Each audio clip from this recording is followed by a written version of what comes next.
नमस्कार, फिफाना हिंदी क्लासेस के YouTube channel पर आपका फिर से स्वागत है। और इस चैनल पर आपको कॉलेज एजुकेशन से लेकर कंपटीशन क्लासेस तक का पूरा पाठ्यक्रम उपलब्ध होगा। आइए पढ़ते हैं डॉक्टर रामकुमार वर्मा द्वारा रचित एकांकी उत्सर्ग। तो देखिए, अपन पढ़ रहे थे डॉक्टर रामकुमार वर्मा को, और डॉक्टर रामकुमार वर्मा द्वारा रचित एकांकी कौन सा? उत्सर्ग।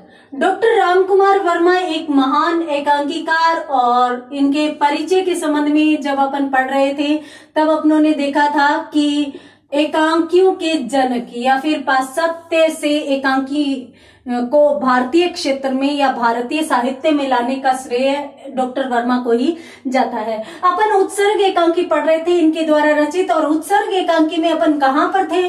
अपन थे डॉक्टर शेखर और मंजुल के पास। देखिए, डॉक्टर शेखर और मंजुल आपस में बात कर रहे हैं। मंजुल कौन है? डॉक्टर शेखर की बेटी है। ठीक है, बात करने के बाद कुछ अस्त व्यस्त ढंग में, जिस प्रकार से वैज्ञानिक होते हैं, डॉक्टर शेखर चले जाते हैं। कहां पर जाते हैं? आपको याद होगा, स्टडी सर्किल। स्टडी सर्किल में डॉक्टर शेखर चले जाते हैं, और जैसे ही वो जाते हैं तो उनके जाने की दिशा में मंजुल थोड़ी देर तक यूं देखती रहती है, यानी अपने पिता को जाता हुआ देखती है और पीछे से देखती रहती है, और फिर थोड़ा सा मुस्कुरा कर यूं कहती है कि दुनिया में सबसे सरल लोग शायद इसी प्रकार के होंगे, क्योंकि वो अपने पिता के बिल्कुल सरल व्यवहार को देखती है और उनके सरल हृदय से निकले हुए शब्दों को देखती है। तो फिर वो यूं सोचती है कि शायद दुनिया के सबसे सरल व्यक्ति यही है।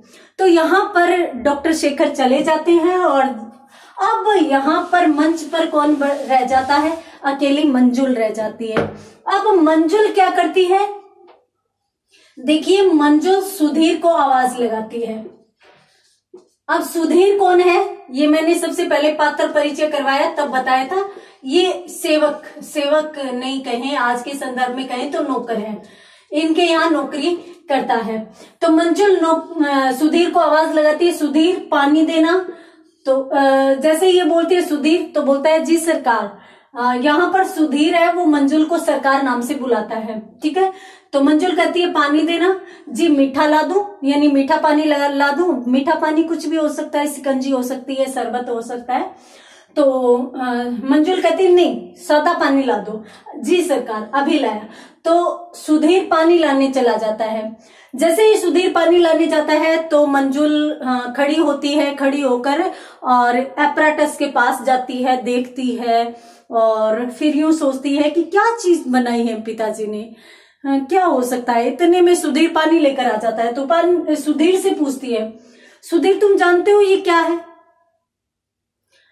जी सरकार, हम तो क्या जानते। यानी यहाँ पर डॉक्टर वर्मा ने परिवेश में बिल्कुल यथार्थता लाने का प्रयास किया है। अर्थात नौकर है तो पढ़ा लिखा नहीं है, पढ़ा लिखा नहीं है तो वो आम बोलचाल की भाषा में बात करेगा, आम बोलचाल के शब्दों का प्रयोग करेगा। मैं क्या जानत, ये सरकार का बनाया हुआ है, इस प्रकार से वो बात करता है। तो वो यूं कहता है कि देखिए, ये मैं नहीं जानता क्या है, परंतु ये बहुत बड़ी चीज है, सरकार ही इसके बारे में जान सकते हैं। सरकार कौन?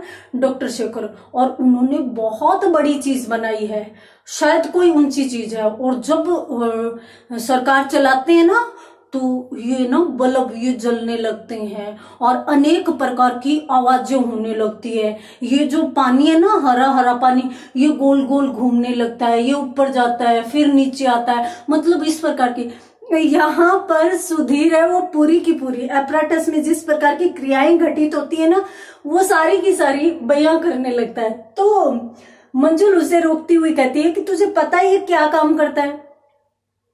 देखो, इसके बारे में तो मुझे नहीं पता कि ये काम क्या करता है, पर इस प्रकार की इसमें हलचल जरूर होती है।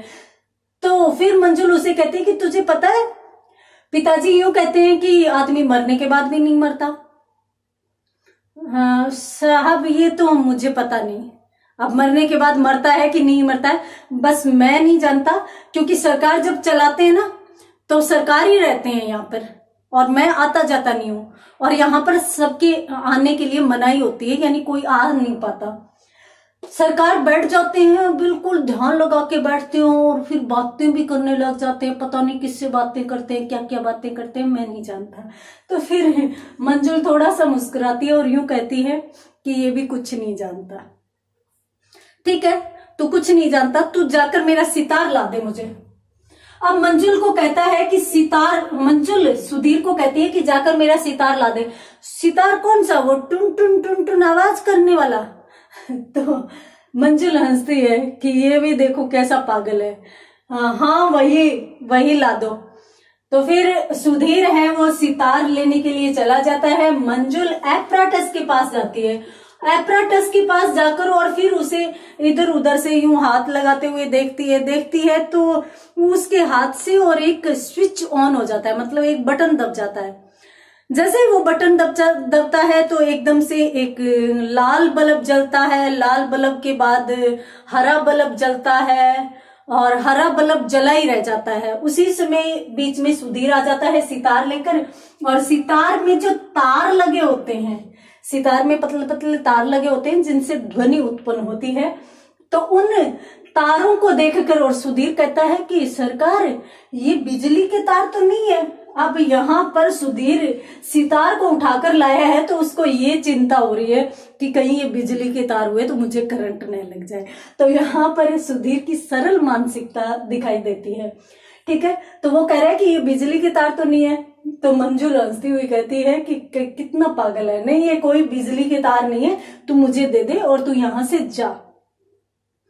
सुधीर सितार देकर और बाहर निकलता है तो मंजुल उसके लिए भी कहती है कि देखो कैसा सीधा आदमी है, बिल्कुल पागल सा है, कुछ जानता नहीं है पर मेहनती है। और मुझे लगता है ऐसे लोगों का ही पिताजी के साथ रहना सहना होता है, अर्थात ऐसे लोग ही पिताजी के साथ गुजर बसर कर सकते हैं, क्योंकि पिताजी स्वयं सीधे हैं, ये भी सीधा है। इस प्रकार से मंजुल कहती है। और उसके बाद मंजुल क्या करती है? मंजुल अब सिर्फ और सिर्फ अपने सितार के साथ है और मंजुल का एपराटस से ध्यान बिल्कुल हट जाता है। बस एक हरा बल्ब जल रहा है और मंजुल सितार लिए बैठी है और वो सितार वादन कर रही है, बजा रही है। जैसे वो सितार बजाने लगती है मधुर ध्वनि उत्पन्न होती है और थोड़ी ही देर के बाद वो मधुर ध्वनि बजती रहती है। थोड़ी देर के बाद आवाज होती है खटखट की। खटखट यानी कोई दरवाजा नॉक करता है ना, जैसे दरवाजा बज जाता है, तो इस प्रकार की आवाज होती है खटखट की। मंजुल आवाज लगाती है, सितार को रोक देती है और फिर आवाज लगाती है। कौन?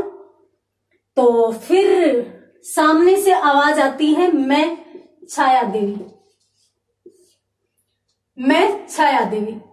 अब छाया देवी तो मंजुल कहती है कि ओ, मतलब मंजुल जैसे पहचानती है और ऐसे पहचानती है, यहां पर यूं लग रहा है कि मंजुल छाया देवी से पहले मिल भी चुकी है, पहले बात भी कर चुकी है। और फिर अपनों ने जब एकांकी शुरू किया था पढ़ना, उस समय देखा था कि मेटल पीस पर 2 चित्र थे, एक छाया देवी का था और एक मंजुल का था। तो वो चित्र भी रहता है, तो वैसे भी मंजुल जानती है। ठीक है, तो जैसे ही आवाज आती है कि मैं छाया देवी, ओ अभी आई, और फिर वो जाकर और दरवाजा खोलती है तो मंजुल छाया देवी का अभिवादन करती है, नमस्कार करती है और नमस्कार करके कहती है कि आइए, अंदर आइए और बैठिए। अब मंजुल छाया देवी को अंदर बुला लेती है, उसको कुर्सी देती है, कुर्सी पर बैठा देती है। छाया देवी एक 35 वर्ष की महिला, गोरा रंग है और सफेद साड़ी पहने हुए हैं, सफेद साड़ी में है।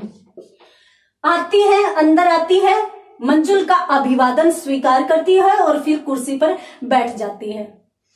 फिर मंजुल बात करने लगती है, अच्छा आप ऐसे अचानक कैसे आना हुआ? देखो मैं तो तुम्हारी सितार की आवाज सुनकर आ गई, बहुत अच्छा बजा लेती हो। तो मंजुल प्रसन्न होती है कि अच्छा मैं इतना अच्छा बजा लेती हूँ कि आपको इतना अच्छा लगा कि हाँ।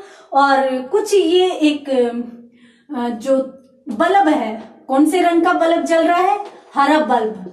तो ये बल्ब जल रहा है जो शुक्र तारे के समान मुझे आकर्षित कर रहा था। तो फिर शुक्र तारे के समान हरा बल्ब जल रहा था, तो मुझे यूं लगा कि हाँ यहाँ पे कोई है। मैंने समझा शायद डॉक्टर शेखर होंगे, पर यहाँ पर तुम हो, तुम तो कल रात को ही आई हो ना। तो मंजुल कहती है कि हाँ मैं कल रात को ही आई हूँ। 6 महीने के लिए चली गई थी? हाँ मैं 6 महीने के लिए अपनी माँ के पास चली गई थी। अच्छा तो तुम्हारी माँ की तबीयत कैसे है? अब बिल्कुल ठीक है, अब उनको वहां की हवा है वो काफी पसंद आ गई है, अर्थात हवा उनके स्वास्थ्य को सूट कर गई है और अब वो वहां पर ठीक है। तो तुम्हारी माँ यहाँ पे नहीं है? नहीं, वो 15-20 दिन बाद आएगी। अभी वो यहाँ पे नहीं आएगी। वहां पे वैसे कोई तकलीफ नहीं है, पिताजी ने वहां पर 4 नौकर रख दिए हैं और पिताजी बहुत अच्छे हैं। पिताजी हमें क्या चाहिए वो समझने से पहले ही, मतलब हमें नहीं पता चलता कि हमें क्या चाहिए, उससे पहले उनको पता चल जाता है और वो उससे पहले ही हमारे लिए सब व्यवस्था कर देते हैं। तो माँ के लिए वहां पे 4 नौकर छोड़ दिए, माँ को कोई तकलीफ नहीं है। जैसे ही वो बिल्कुल स्वस्थ होगी वो भी यहाँ पर आ जाएगी। अभी तो मैं ही आई हूँ। अच्छा तुम ही यहाँ पे आई हो? हाँ। तो आप बताइए कि आप इतने दिन कहाँ थी? कि मैं तो काफी बार यहाँ पे आ जाती हूँ, डॉक्टर शेखर से मिलना हो जाता है। हाँ अभी पिछले काफी दिनों से मेरी मुलाकात नहीं हुई। क्यों नहीं हुई? क्योंकि मैं ऋषिकेश चली गई थी। छाया देवी कहती है कि मैं ऋषिकेश चली गई थी। ओह आप ऋषिकेश चली गई थी? बोले हाँ, सुना है ऋषिकेश बहुत सुंदर जगह है, मेरा भी बहुत देखने का मन है, पर क्या करें, पिताजी को जब भी समय मिलेगा तब वो मुझे दिखाने के लिए ले जाएंगे। मैं चाहती हूँ वो देखें। आप बताइए ना ऋषिकेश कैसी जगह है? ऋषिकेश बहुत सुंदर जगह है सच में, और वहां गंगा का जो निर्मल जल है वो इतना सुंदर है, ऐसे लगता है जैसे विधाता ने, ईश्वर ने समुद्र की सभी लहरों को गूंथ कर एक छोटी सी लहर में, गंगा की लहर में पिरो दिया हो। ऐसी लहरें गंगा की लगती है और इतना सुंदर। और मैं तो जब गंगा की लहरों में प्रवेश करती हूँ ना तो ऐसे लगता है जैसे मेरा शरीर गंगा की पवित्र धारा के समान ही निर्मल हो गया हो। आपकी ये बातें सुनकर तो मेरी उत्सुकता बढ़ रही है और मुझे यूं लगता है कि मुझे भी ऋषिकेश चलना चाहिए। अच्छा कोई बात नहीं, तुम्हारी यदि इच्छा है ना ऋषिकेश जाने की तो मैं तुम्हें 4 महीने बाद ऋषिकेश ले जाऊंगी। 4 महीने बाद ऋषिकेश ले जाऊंगी, चिंता मत करो। अच्छा 4 महीने बाद तुम सचमुच मुझे ऋषिकेश ले जाओगी, दर्शन करवा के लाओगी? हाँ। तो फिर तो मेरे पिताजी भी मेरे साथ चलेंगे? नहीं, तुम्हारे पिताजी नहीं जाएंगे। छाया देवी कहती है कि पिताजी नहीं जाएंगे। क्यों नहीं जाएंगे? क्योंकि तुम्हारे पिताजी को अभी बहुत सारे काम बाकी हैं, अभी उनको बहुत सारे काम करने हैं, इसलिए वो अभी नहीं जाएंगे। फिर तो ठीक है, फिर तो मैं ही आपके साथ चलूंगी और आप मुझे ऋषिकेश के दर्शन करवाना, आप मुझे ऋषिकेश दिखाना और फिर अपन दोनों घूमकर और वहां पर आ जाएंगे आराम से। ठीक है, कोई बात नहीं, अपन चलेंगे। अब मुझे चलना चाहिए। नहीं, आप आई तो पिताजी से मिलने थी, पिताजी से मिली नहीं और आप पहले ही जा रही है। आप पहले क्यों जा रही है? आप रुकिए थोड़ी देर, बैठिए यहाँ पर। तो छाया देवी कहती है कि नहीं, मैं अब ज्यादा देर तक नहीं रुक सकती, अब मुझे चलना चाहिए।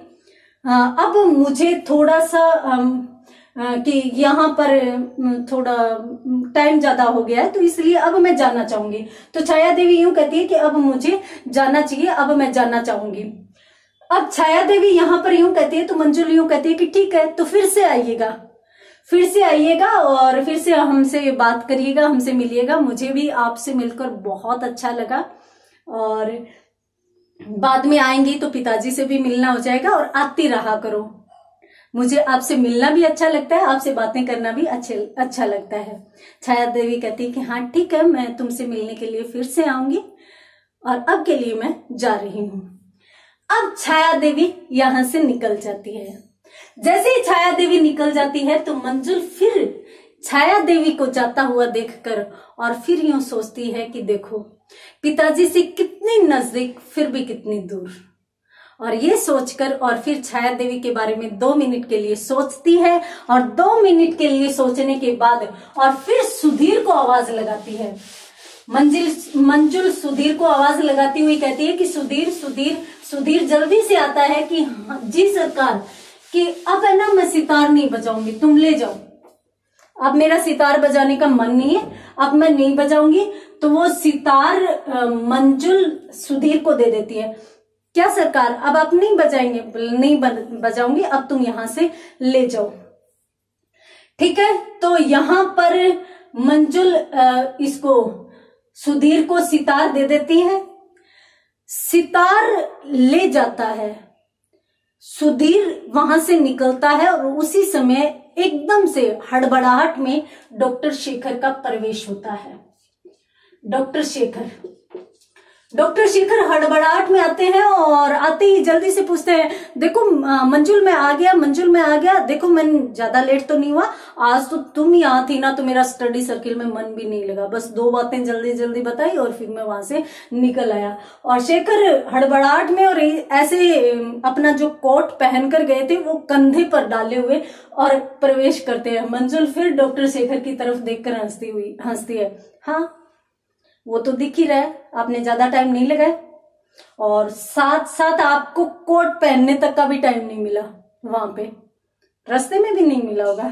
फिर मंजुल ये कहकर हंसती है तो डॉक्टर शेखर यूं कहता है कि नहीं, वो तो मैं जब वहां पे भाषण दे रहा था, उन लोगों को कुछ बता रहा था, उस समय मैंने निकाल लिया था और वो कंधे पर था तो कंधे पर ही पड़ा रहा और फिर मैंने पहनने के बारे में सोचा नहीं, तो इसलिए मैं आ गया। अच्छा बताओ, ज्यादा लेट तो नहीं हुआ? नहीं, ज्यादा लेट नहीं हुआ। मंजुल अपने पिता को कहती है कि नहीं, ज्यादा लेट आपको नहीं हुआ। उसके बाद शेखर यूं पूछता है कि यहाँ पे कोई आया तो नहीं था? जैसे ही शेखर यूं कहता है कि यहाँ पे कोई आया नहीं था, तो कोई आया था। कौन आया था? मंजुल और मंजुल के पिता के बीच में क्या बातें होती हैं, देखेंगे अगली क्लास में। तब तक के लिए धन्यवाद।